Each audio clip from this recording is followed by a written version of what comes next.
চলছে পিকনিকের আয়োজন। আমাদের রাঁধুনি হচ্ছে চঞ্চল।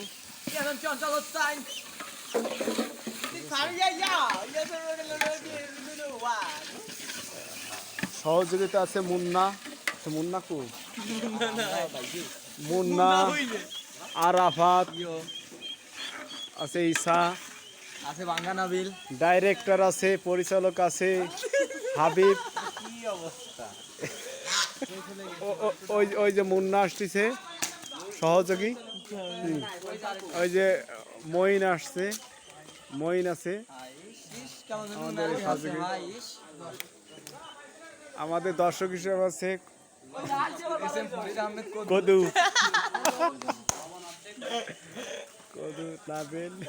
সে গাড়ি নিয়ে আউলি বাউলি দিতে কি করে নিয়েছে, মাথাটা ঘুরে গেছে মনে হয়।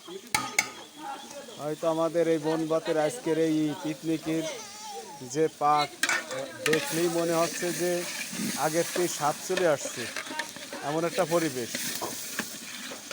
অলরেডি যে কষানো আসছে মশলা, তেল, মরিচ, আলু, পেঁয়াজ।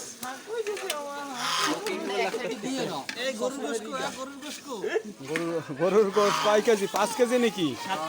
7 কেজি গরুর গোশ। আচ্ছা, 5 কেজি চালে 7 কেজি গরুর গোশ, ঠিক আছে। কোন তেলছো গরুর, কোন তেলছো? দোকানে আনছি, মানে গুনাফড়া না মোল্লা হাটে? বলে আইডের গোশ না গাভীর গোশ? না রানের গোশ না সিনের গোশ? সিনার গোশ না। ব্যাট কোনো সাউন্ড করা যাবে না, ঠিক আছে।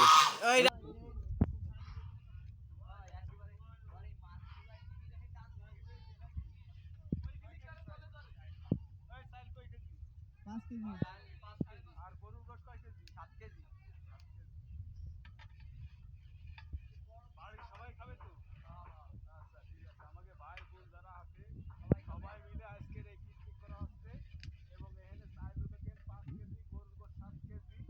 আর এই যে কষানো হচ্ছে মশলা, ডাল, পেঁয়াজ, রসুন, তেল, ভাই আমি আর ঢাকা থেকে আনছি সঞ্চার, অসার, বাবরচি। ভাই কি গো নির্বাহী